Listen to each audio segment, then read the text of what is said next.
لله نحمده ونستعينه ونستغفره ونعوذ بالله من شرور أنفسنا ومن سيئات أعمالنا من يهده الله فلا مضل له ومن يضلل فلا هادي له وأشهد أن لا إله إلا الله وحده لا شريك له وأشهد أن محمدا عبده ورسوله يا أيها الذين آمنوا اتقوا الله حق تقاته ولا تموتن إلا وأنتم مسلمون يا أيها الناس اتقوا ربكم الذي خلقكم من نفس واحدة وخلق منها زوجها وبث منهما رجالا كثيرا ونساء واتقوا الله الذي تساءلون به والأرحام. رسول اللہ صلی اللہ علیہ وسلم نے فرمایا کہ یہ شخص جو ہے نا یہ جہنمی ہے، یہ دوزخی ہے، یہ آگ میں جائے گا. اب صحابہ کرام بڑا پریشان ہوئے، ان کو تو اپنی فکر پڑ گئی کہ یہ اتنا جانباز شخص اگر آگ میں جائے گا تو پھر ہمارا کیا بنے گا.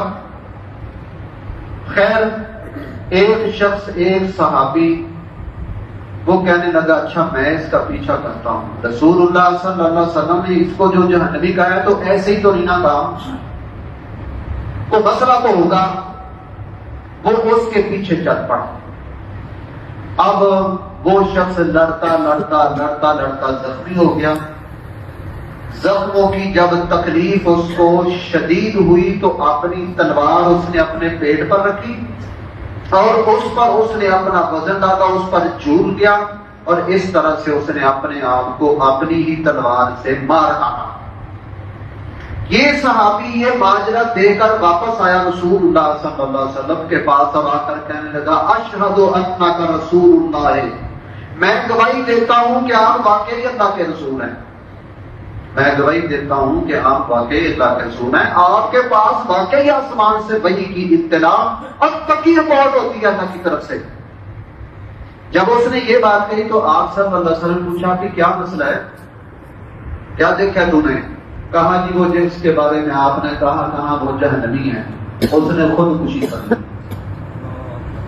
تو رسول اللہ صلی اللہ علیہ وسلم نے فرمایا ان الرجل يعمل فيما يرى الناس عمل اهل الجنة وانه من اهل النار.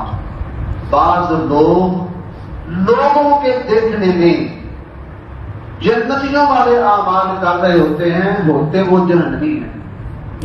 اور بعض لوگوں کی نظروں میں برے عمل کرنے والے ہوتے ہیں، بد عمل ہوتے ہیں، لیکن ہوتے وہ جنتی ہیں. وَإِنَّهَا الْأَعْمَالُ بِالْخَوَاتِيمِ.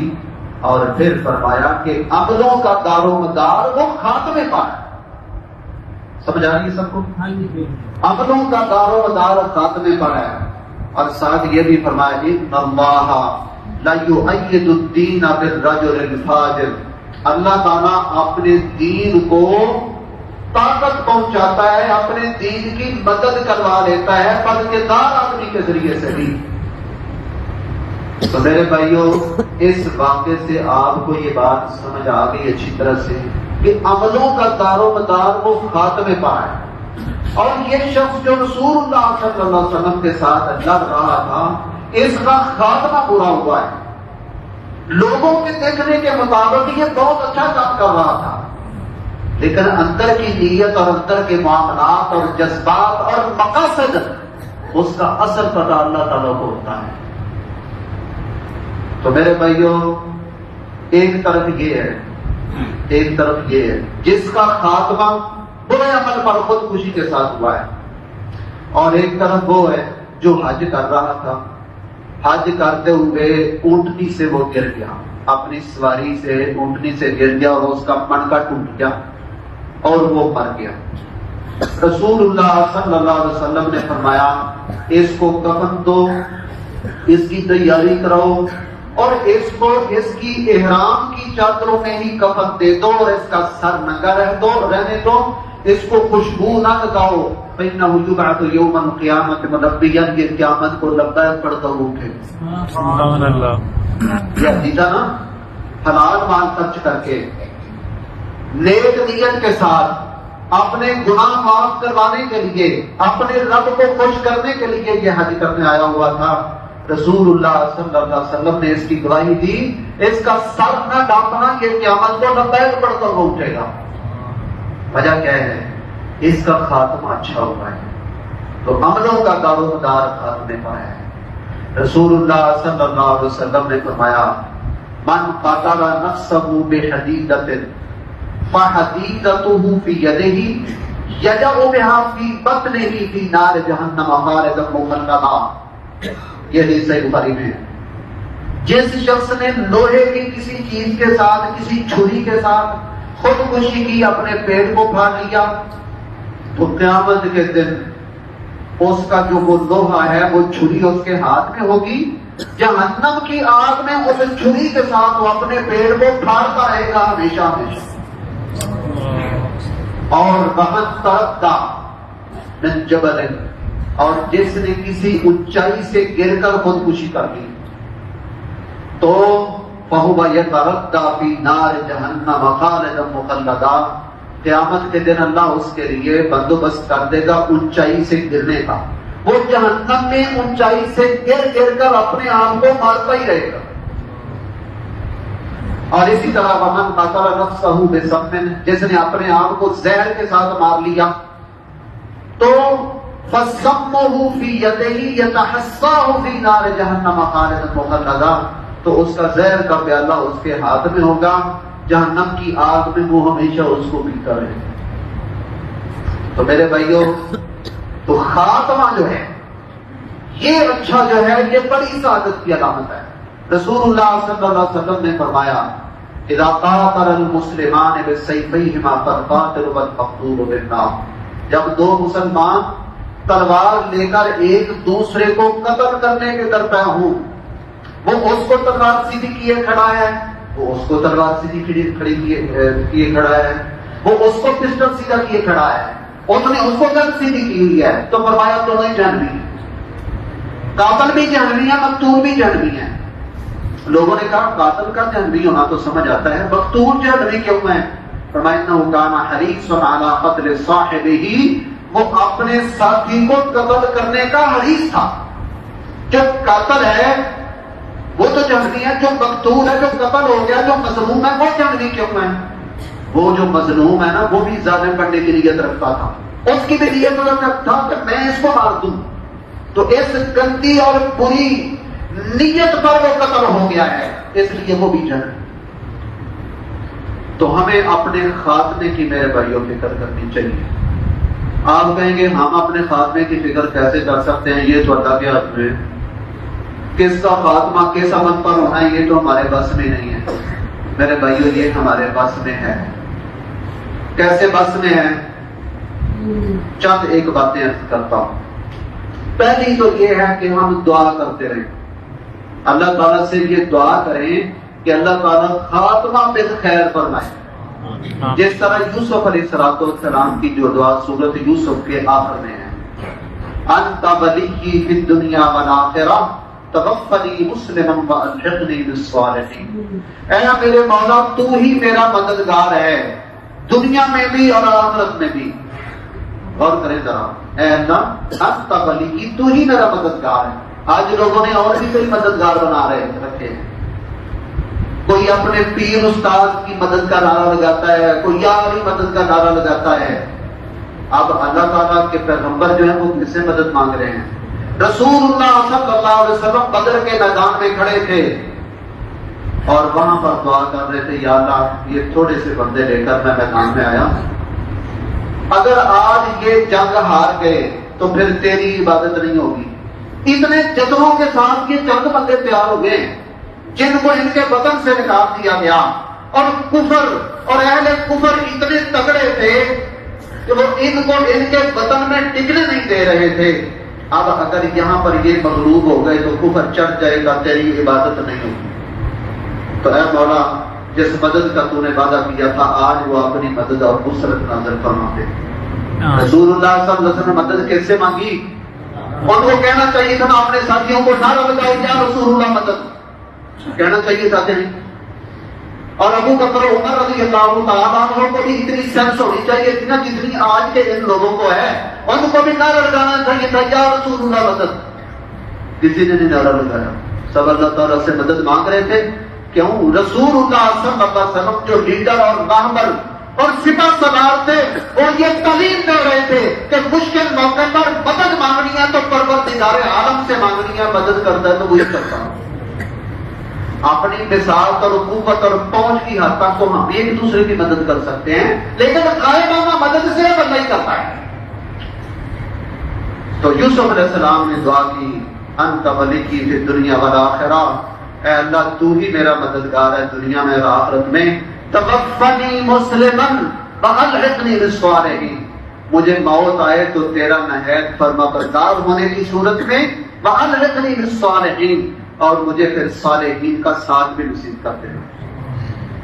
تو غور فرمائیں، اسی طرح فرعون کے جادوگر جب مسلمان ہو گئے انہوں نے کلمہ اسلام کا اعلان کر دیا اور فرعون کی ربوبیت کا انکار کر دیا انہوں نے، تو فرعون نے دھمکیاں دینا شروع کر دی، میں تمہارے ہاتھ پاؤں کاٹ کر تمہیں سولیوں پر لٹکا دوں گا۔ تو انہوں نے دعا کی ربنا افرغ علینا صبرا وتوفنا مسلمین، اے اللہ ہم پر صبر کو اندیل دے اور ہمیں موت آئے تو مسلمان ہونے دیا، تیرا فرما بردار ہونے دیا۔ رسول اللہ صلی اللہ علیہ وسلم دعا کیا کرتے تھے یا مقلب القلوب ثبت قلوبنا علی طاعتک، اے دلوں کو پھیرنے والے ہمارے دلوں کو اپنی فرما برداری پر قائم رکھنا۔ تو اس لیے میرے بھائیوں خاتمہ بالایمان کے لیے ایک تو ضروری ہے کہ ہم دعا کرتے ہیں۔ ابھی ایک بزرگوں نے مجھے ملے تو دعا دی، اللہ تعالیٰ خاتمہ بالایمان فرمائے۔ تو ایک دوسرے کو دعا بھی دیں اور اپنے لیے بھی کرتے رہیں کہ اللہ تعالیٰ ہم سب کا خاتمہ بہت اچھے عمل پر فرمائے، بہت اچھے عمل پر فرمائے، جس طرح اس حاجی کا خاتمہ ہوا اور جس طرح عامر بن عبداللہ بن زبیر کے فرزند بیمار تھے بڑے، نماز پڑھنے کے لیے گھر سے نکلنے لگے تو گھر والوں نے کہا کہ گھر ہی نماز پڑھ لو، مسجد میں نہ جاؤ۔ انہوں نے کہا نہیں، میں نے مسجد میں جانا ہے۔ جس طرح رسول اللہ صلی اللہ علیہ وسلم اپنے آخری لمحات میں تھے زندگی کے، تو حضرت علی اور حضرت عباس رضی اللہ تعالی عنہ کے کندھوں پر ہاتھ رکھ کر سہارا لے کر مسجد میں آ رہے تھے، پاؤں زمین پر لکیر اور خط پہنتے آ رہے، اس طرح آ کر مسجد میں نماز پڑھی رسول اللہ صلی اللہ علیہ وسلم نے۔ تو عامر بن عبداللہ بن زبیر جو تھے وہ بھی اسی طرح مسجد میں آ گئے، نماز پڑھ رہے تھے، سجدے میں پڑے تھے کہ جان نکل گئی، سجدے میں پڑے تھے کہ جان نکل گئی۔ یہاں لاہور بھی ایک جلسہ ہو رہا تھا، قاری عبدالمجید اصغر رحمۃ اللہ علیہ تقریر کر رہے تھے اور قرآن مجید کی آیات ان الذین یغضون اصواتهم عند رسول اللہ شان صحابہ پر گفتگو کر رہے تھے، چوک بیگم کوٹ میں وہیں پر دورہ پڑا اور اپنے رب کے پاس پہنچ گئے۔ اتنا اچھا۔ تو میرے بھائیوں اچھے خاتمے کی اللہ تعالیٰ سے دعا کرتے ہیں۔ اور دوسری بات میں نے یہ جو کہا کہ اچھا خاتمہ ہو جائے کہ اللہ تعالیٰ کی تقدیر بھی ہے لیکن ہمارے بس میں بھی ہے، ہمارے بس میں بھی، کیونکہ قرآن نے کہا ہے نا، وہ جو آیت میں نے خطبے میں پڑھی، وَلَا تَمُوتُنَّ إِلَّا وَأَنْتُم مُسْلِمُونَ، تم مرو تو اس حالت میں مرو، تم ہرگز نہ مرو مگر مسلمان فرما بردار ہونے کی حالت میں۔ اور فرمائے گا تم ہرگز نہ مرو مگر مسلمان ہونے کی حالت میں، یہ حکم دیا جا رہا ہے۔ تو بھائی اللہ تعالیٰ حکم وہی دیتا ہے جو ہمارے بس میں ہو، جو بس میں نہ ہو اس کا حکم دینے والا عقل مند نہیں ہوتا۔ یہ جو چھوٹا سا بچہ جا رہا ہے، اب اس بچے کو کوئی 2 من وزن اٹھوا دے، کہے کہ یہ 2 من کا یہ توڑا قدم کا اٹھا کر چکی پر لے لو، کوئی کہے گا؟ اور اگر کوئی کہے گا تو آپ اس کو کیا کہیں گے؟ آپ اس کو بے وقوف کہیں گے کہ یہ بچہ 10-7 سال کا یہ 2 من وزن کیسے اٹھا سکتا ہے؟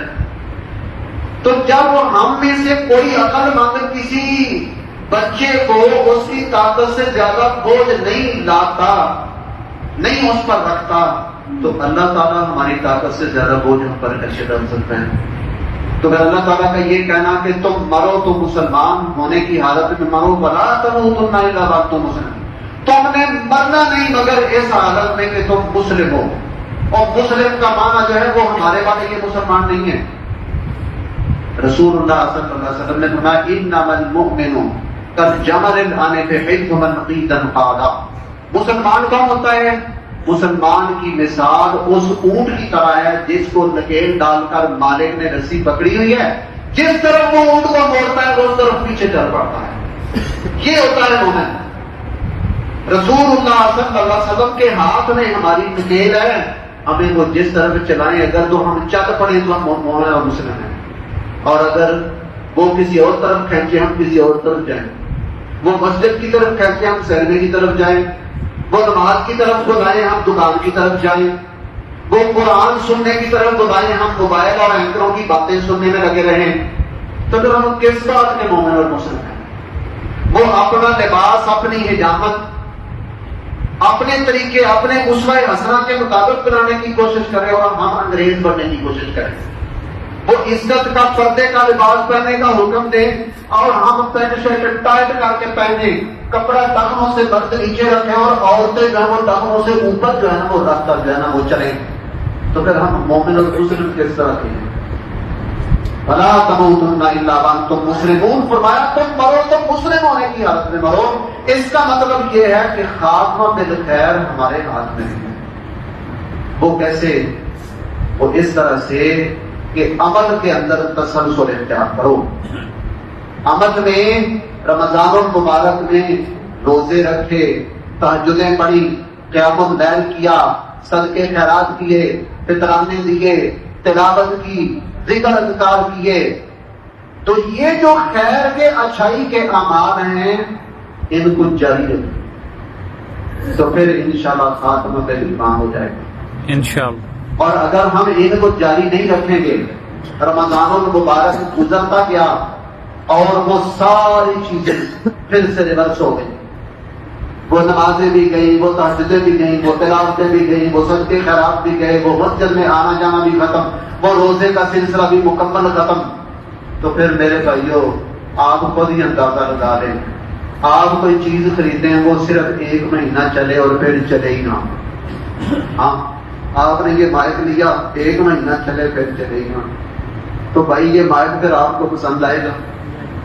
آپ نے گھڑی لی 1 مہینہ استعمال کی پھر آنکھیں بند کر دی، آپ نے وہ موبائل خریدا 1 مہینہ چلا اور اس 1 مہینے کے بعد وہ ڈیڈ ہو گیا، تو مجھے بتاؤ آپ کو وہ موبائل پسند آئے گا؟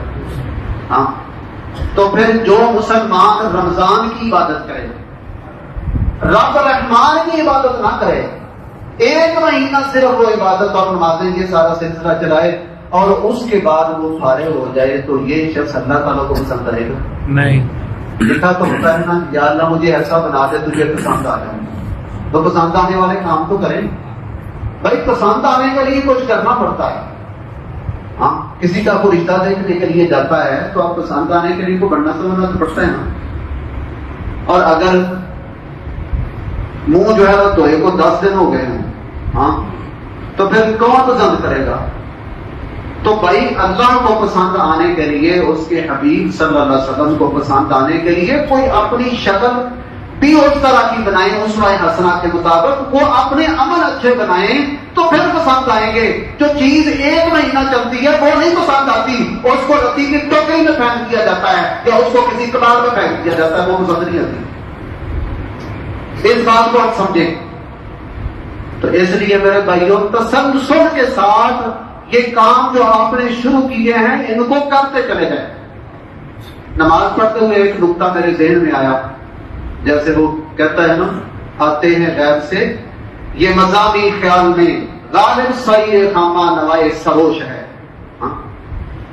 تو وہ غیب سے یہ بات میرے خیال میں آئی کہ ہم نماز میں یہ جو تکبیریں کہہ رہے ہیں، 12 تکبیریں ہم نے عام نماز سے زائد کہی ہیں نا۔ تکبیر کیا ہے؟ اللہ اکبر، اللہ سب سے بڑا سب ہے. سے بڑا. کیا مانا؟ اللہ تعالیٰ ہمارے سارے کاموں سے بڑا ہے. کسی سے ڈر کر، کسی کے خوف کے ساتھ، کسی کے لالچ کے ساتھ ہم کوئی برائی کریں تو اللہ تعالیٰ بڑا ہے. اپنے کسی کام کو ہم سمجھ لیں تو ہمیں یہ سمجھنا چاہیے کہ اللہ تعالیٰ بڑا ہے. سارا کچھ اسی کے ہاتھ میں. تو اللہ تعالیٰ کو بڑا سمجھتے ہوئے، خزانوں کا مالک اسی کو سمجھتے ہوئے، اپنی روزی روٹی کا مالک اسی کو سمجھتے ہوئے، وہ برکت ڈال دے تو بڑھ جاتی ہے، نہ ڈالے تو جن کی لاکھوں آمدنی اور روزانہ کی ان کی بھی پوری نہیں پڑتی اور سکون دل حاصل نہیں ہوتا. یہ سارے معاملات اللہ تعالیٰ کے ہاتھ میں. اللہ اکبر، اللہ سب سے بڑا. تو اس لیے میرے بھائیوں یہ سلسلہ جاری رکھے. وَاعْبُدْ رَبَّكَ حَتَّى يَأْتِيَكَ الْيَقِينُ. سورۃ ہجر کی آخری آیت ہے. 4 منٹ باقی ہے. میں نے یہ سوچا تھا 50 منٹ انشاءاللہ میں گفتگو کروں گا. سورۃ ہجر کی آخری آیت ہے. وَاعْبُدْ رَبَّكَ حَتَّى يَأْتِيَكَ الْيَقِينُ. اپنے رب کی عبادت کرتا چلا جا یہاں تک کہ تجھے موت آ جائے. اور وَالَّذِينَ هُمْ عَلَىٰ صَلَاتِهِمْ دَائِمُونَ. مومنوں کی خوبی اللہ نے بیان فرمائی کہ وہ اپنی نمازوں پر ہمیشگی کرتے ہیں. وہ اپنی نمازوں پر ہمیشگی کرتے ہیں. عبداللہ بن عمر رضی اللہ تعالی عنہ فرماتے ہیں لوگوں کو خواب آتا، وہ رسول اللہ صلی اللہ علیہ وسلم کے سامنے خواب پیش کرتے. مجھے تمنا ہوئی کہ مجھے بھی کوئی خواب آئے اور میں رسول اللہ صلی اللہ علیہ وسلم کو سناؤں. کہتے ہیں مجھے خواب آیا، رات کو میں سویا ہوں، 2 فرشتے آئے اور اٹھا کر مجھے آگ پر لے گئے، جہنم کی آگ پر. تو میں اعوذ باللہ پڑھنے لگا، یا اللہ مجھے اس سے بچا لے. تو ایک فرشتہ اور نمودار ہوا، اس نے کہا پریشان ہو، آپ کو کوئی مسئلہ نہیں ہوگا. کہتے ہیں یہ خواب میں نے اپنی بہن حفصہ ام المومنین کے سامنے بیان کیا، رسول اللہ صلی اللہ علیہ وسلم کے سامنے بیان کیا. تو آپ فرماتے ہیں الرجل عبداللہ لو کان یقوم من اللیل. عبداللہ بن عمر بندہ تو نیک ہے، اچھا ہے، اگر رات کو تہجد پڑھا کرے تو فکان بعد لا ینام من اللیل الا قلیلا. اس خواب کی اس تعبیر کے سامنے آنے کے بعد ساری زندگی وہ رات کو تھوڑا سا سوتے تھے، باقی ساری رات جاگتے رہتے. تو بھائی یہ سلسلہ ہمارا ہونا چاہیے. ہماری یہ نمازیں، یہ تلاوتیں، یہ سلسلہ جاری رہنا چاہیے. قرآن مجید کو مکمل پڑھے نا. میں آپ کو گر کی بات بتاتا ہوں. قرآن مجید کو پڑھتے رہیں، شروع سے شروع کر لیں، مہینے میں 2 میں 4 میں مکمل پڑھیں. مکمل پڑھنے کے بعد جو دعا کریں گے نا اللہ تعالیٰ قبول کرے. سبحان اللہ. امام بخاری رحمہ اللہ نے اپنا تجربہ بیان کیا ہے.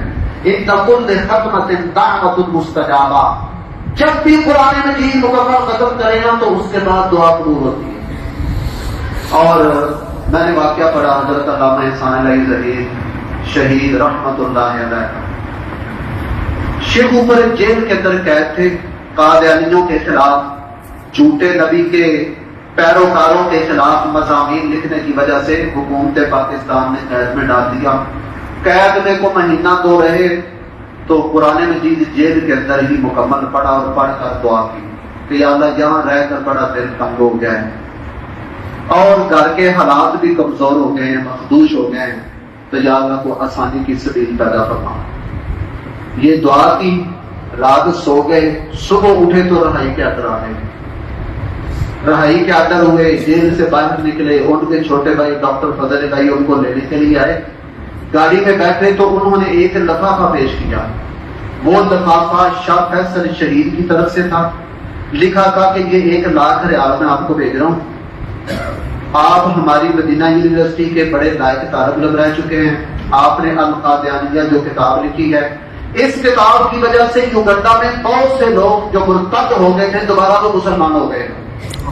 تو یہ کتاب کے کچھ 60,000 نسخے چھپوا کر ہمیں دوبارہ بھیجو، ہم ادھر بھیج دیں گے تاکہ ادھر دین کی اشاعت کا کام ہو، اور پیسوں کی ضرورت پڑے گی تو ہم اور بھی دیں گے. اللہ تعالیٰ نے گھر کے معاملات کو بھی درست کر دیا، پیسہ بھی بھیج دیا، اور رہائی کا اللہ تعالیٰ نے بندوبست بھی کر دیا. قرآن مجید مکمل پڑھ کر دعا میں یہ تفصیل ہوتی ہے. تو اس لیے بھائیو آپ نے یہ جاری رکھنا ہے. رکھیں گے نا جاری انشاءاللہ انشاءاللہ یہ نمازیں جاری رہیں. انشاءاللہ نمازوں کے ساتھ سنتیں یہ بھی پڑھنی ہے. ایک حدیث آپ کو مزید میں سناتا ہوں، صحیح مسلم ہے. ام حبیبہ فرماتی ہیں کہ رسول اللہ صلی اللہ علیہ وسلم نے فرمایا جو شخص فرض نمازوں کے ساتھ 12 رکعتیں سنتیں پڑھتا ہے نا، اللہ تعالیٰ اس کا گھر جنت میں بنا دیتے ہیں۔ 2 فجر سے پہلے، 4 ظہر سے پہلے، 2 ظہر کے بعد، 2 مغرب کے بعد، 2 عشاء کے بعد۔ ام حبیبہ فرماتی ہے جب سے میں نے یہ حدیث سنی ہے میں نے یہ رکعتیں کبھی نہیں چھوڑی۔ ان کے بھائی امبسا بن ابی سفیان وہ کہتے ہیں جب سے میں نے اپنی بہن سے یہ حدیث سنی ہے ام المؤمنین سے میں نے یہ 12 رکعتیں کبھی نہیں چھوڑی۔ اور ان کے شہید نعمان بن سالم کہتے ہیں جب سے میں نے یہ حدیث سنی ہے میں نے یہ رکعتیں کبھی چھوڑی، تو آپ نے بھی کبھی نہیں چھوڑی، انشاءاللہ فرض بھی اور یہ 12 رکعتیں فرضوں کے ساتھ بھی۔ اور اسی طرح یہ جو آپ صدقے خیرات کرتے رہیں، چھوڑنا نہیں، کچھ نہ کچھ کرتے رہنا ہے بالخصوص جمعے کے دن۔ اور اسی طرح سے یہ جو آپ تہجد پڑھتے رہے ہیں، میں نے ابن عمر کا واقعہ بیان کیا، ہمیشہ تہجد پڑھتے تھے، تو آپ بے شک 2 رکعتیں پڑھیں، پڑھتے رہنا ہے۔ اور اسی طرح قرآن مجید کو ترجمے کے ساتھ اور ویسے بھی پڑھتے رہیں تو اللہ تعالیٰ آپ کو بڑی برکتیں دے گا۔ یہ سلسلہ جاری رکھنا ہے، یہ سلسلے اسی طرح جاری رہے نا، کوئی تھوڑی بہت کبھی کوتاہی آ جائے تو خیر ہے۔ کسی کی سنتیں ایک وقت کی رہ جاتی ہیں وہ دوسری نماز کے بعد پڑھ لیں، سنتوں میں یہ گنجائش ہے، فرضوں میں نہیں ہے۔ صبر کے بغیر آپ ایک نماز دوسری کے ساتھ نہیں پڑھ سکتے، گھر میں رہتے ہوئے صبر میں پڑھ سکتے ہیں، لیکن سنتیں جو ہیں وہ دوسری نماز کے ساتھ پڑھ سکتے ہیں۔